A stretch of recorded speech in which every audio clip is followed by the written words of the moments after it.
Assalamualaikum warahmatullahi wabarakatuh. Perkenalkan, saya Safdar Zikri dari D4 Teknologi Rekayasa Perangkat Lunak dari kelas TRPL 1C dengan NIM 2411083018. Hari ini saya akan membahas topik penting dalam sistem basis data modern, yaitu parallel database, konsep, arsitektur, dan implementasi. Materi ini sangat relevan karena kita hidup di era di mana volume data tumbuh secara eksponensial, baik dari transaksi, log sistem, sensor IoT maupun media sosial. Sistem basis data modern tidak dirancang untuk beban sebesar itu, sehingga dibutuhkan solusi yang lebih scalable dan efisien. Dan itulah yang ditawarkan oleh parallel database. Sebelum masuk ke teknisnya, mari kita lihat dulu bagaimana sistem basis data berevolusi. Pada tahun 1980-an, sistem database bersifat monolitik. Semua tugas dijalankan oleh satu server tunggal. Ini membuat performa menjadi sangat terbatas. Kemudian, dengan meningkatnya data dan kebutuhan real-time processing, mulai dikembangkan sistem multiprosesor dan parallel database, di mana pekerjaan dibagi dan dijalankan bersamaan oleh beberapa prosesor. Seiring berkembangnya infrastruktur jaringan, muncul distributor database yang menyimpan data di berbagai lokasi fisik. Dan kini banyak sistem paralel yang berjalan di atas cloud, yang bahkan mendukung integritas AI.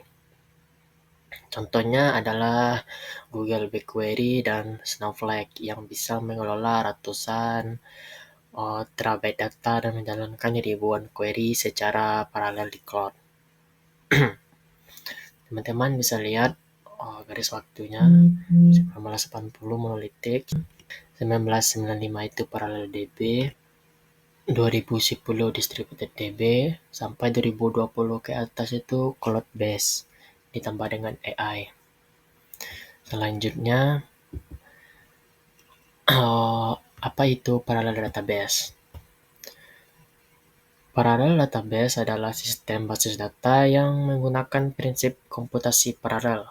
Bayangkan seperti kerja tim, daripada satu orang memproses satu pekerjaan dibagi ke banyak orang dan dikerjakan secara bersamaan. Dalam konteks ini, orang itu adalah prosesor dan pekerjaan itu adalah query SQL.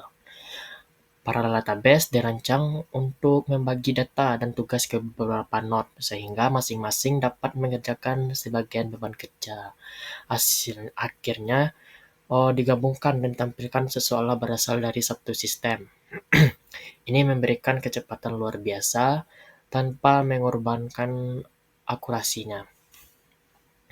Selanjutnya yaitu konsep dasar parallel database.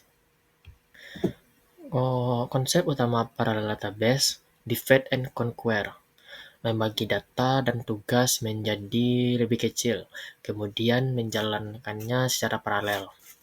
Misalnya, dalam satu query yang mencari data 1 juta baris, sistem akan membagi data menjadi 4 bagian, masing-masing 250.000 baris.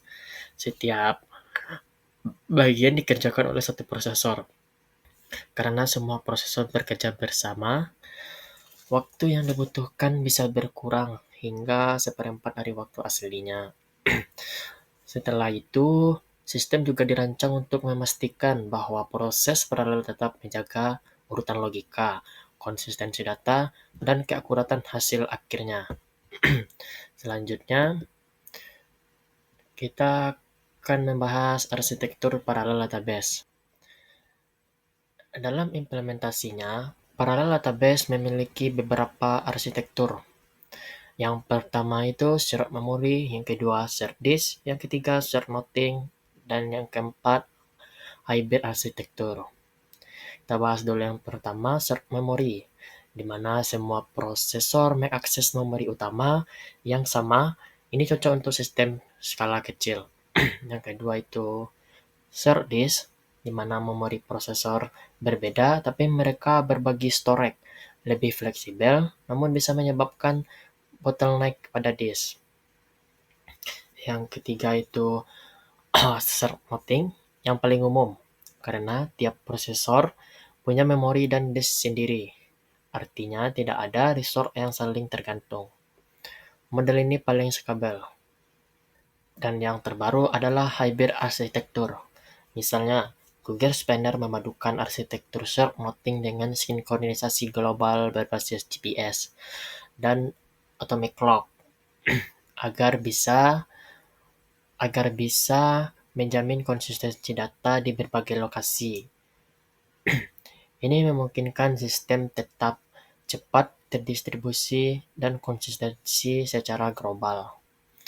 Selanjutnya itu kita akan membahas teknik pemrosesan paralel. Teknik pemrosesan paralel itu ada 4. Yang pertama itu interquery parallelisme, yang kedua interquery parallelisme, yang ketiga intra-operation, yang keempat interoperation.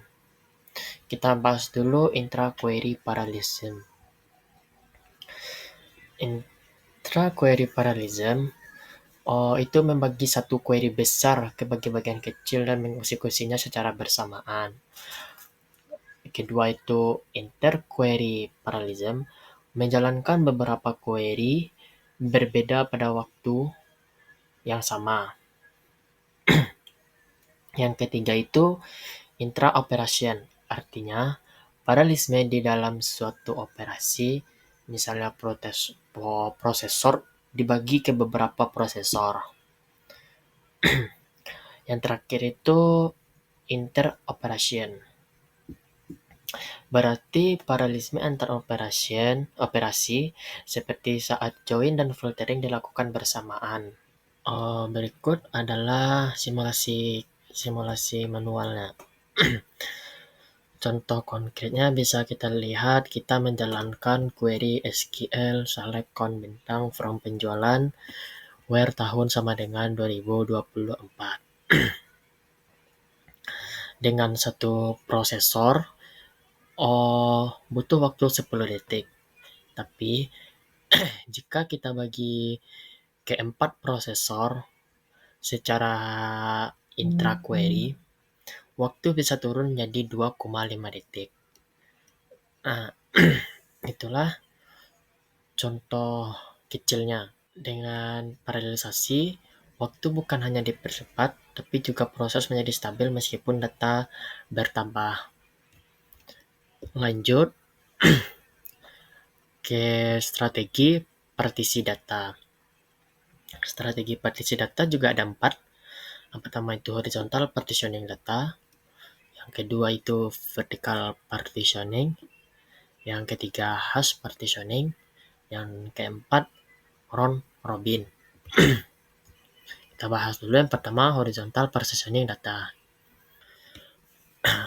Horizontal partitioning membagi data berdasarkan baris. Contohnya data transaksi dibagi berdasarkan wilayah. Yang kedua itu vertical partitioning. Membagi berdasarkan kolom.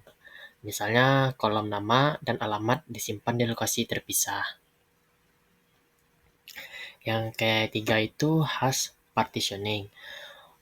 Yaitu menggunakan fungsi hash untuk membagi data secara merata. Yang keempat itu round robin. Round robin data dibagi secara bergiliran. Misalnya rekor ke-1 ke node A, rekor kedua ke node B, dan seterusnya. Sehingga ini membantu menghindari overloading di salah satu prosesor dan membantu distribusi lebih seimbang. Baik, lanjut manfaat dan kelebihannya. Ada 4 manfaat dan kelebihannya. Yang pertama itu performa lebih cepat, teman-teman dapat baca. Query yang biasanya butuh puluhan detik bisa diselesaikan dalam hitungan detik. Kedua itu pemakaian sumber daya lebih efisien. efisiensi resource, semua CPU, memori, dan storage digunakan secara optimal. Yang ketiga itu skalabilitas tinggi, bisa di, bisa ditambah bisa ditambah node kapan saja. Jika beban meningkat, kita tinggal menambahkan prosesor atau node. Cocok untuk kebutuhan big data dan analis. Parallel database juga sangat cocok untuk analitik big data, di mana volume data, kecepatan data sangat tinggi. Kita lanjut ke poin selanjutnya, yaitu tantangan dan kelemahannya. Namun, ada beberapa tantangan dalam implementasi parallel database. Pertama itu kompleksitas tinggi dalam konfigurasi dan sinkronisasi. Sinkronisasi antar prosesor tidak mudah, jadi jika tidak dikendalikan, bisa bisa terjadi konflik data. Yang kedua tuh biaya infrastruktur lebih mahal. Biaya infrastruktur yang tinggi karena butuh banyak mesin dan storage. Yang ketiga itu perlu mekanisme recovery. Recovery dan kontrol transaksi juga lebih kompleks. Sistem harus menjamin bahwa data tetap konsisten walau proses paralel. Karena itu, sistem seperti Google BigQuery dan Redshift punya sistem koordinasi dan failover otomatis yang sangat canggih. Kita lanjut ke poin selanjutnya, yaitu contoh implementasi. Contoh nyatanya cukup banyak, tapi saya ambil 3. Tadi kita sebutkan itu ada Google BigQuery. Google BigQuery ini menggunakan engine Dremel untuk mengeksekusi query dalam skala petabyte. Yang kedua itu Amazon Redshift adalah data warehouse berbasis cloud yang mendukung paralelisme di level kolom. Dan yang ketiga itu Hadoop plus Hive. Memungkinkan menjalankan query SQL dengan engine MapReduce. Cocok untuk data besar di sektor log, retail, dan keuangan. Semua sistem ini adalah contoh konkret bahwa parallel database bukan teori tapi nyata dipakai di industri. Kita lanjut ke poin selanjutnya, yaitu studi kasus Tokopedia. Tokopedia ini adalah contoh yang menarik. Mereka menangani jutaan transaksi per hari. Sebelum sistem paralel, analisis data bisa memakan waktu sangat lama. Tapi dengan parallel database, query analitik seperti tren pembelian, perilaku pengguna, atau penjualan mingguan bisa diproses dalam hitungan menit, bukan jam. Sistem mereka menggunakan pendekatan shared noting dan cloud scale parallel processing.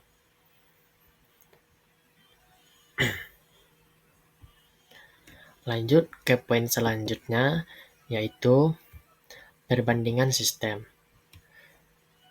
Berikut perbandingan singkat antara parallel database dengan sistem lain. Dapat kita lihat dari segi kecepatan dan skalabilitas, parallel database unggul jauh. Tapi dari sisi kompleksitas, sistem ini memang lebih menantang dibandingkan sistem tradisional. Namun, untuk perusahaan yang ingin tumbuh dan bersaing secara global, parallel database menjadi pilihan wajib. Lanjut ke kesimpulannya. Dari semua penjelasan tadi dapat disimpulkan bahwa parallel database adalah solusi terbaik untuk kebutuhan data berskala besar. Kecepatan, efisiensi, dan skalabilitas yang ditawarkan sangat sesuai dengan tantangan masa kini. Dan walau tantangannya tidak sedikit, sistem ini terbukti mampu meningkatkan performa dan daya saing perusahaan secara signifikan. Selanjutnya, saya akan menampilkan daftar pustaka saya. Materi ini saya susun berdasarkan referensi terpercaya, seperti buku teks dan peserta modern, dokumen resmi dari Google dan Amazon, serta sumber akademik lainnya. Semoga penjelasan saya ini bermanfaat dan memberikan gambaran yang jelas tentang pentingnya parallel database dalam dunia teknologi informasi saat ini. Saya ucapkan terima kasih atas perhatiannya, dan saya ucapkan mohon maaf apabila ada kesalahan. Saya tutup dengan Assalamualaikum warahmatullahi wabarakatuh.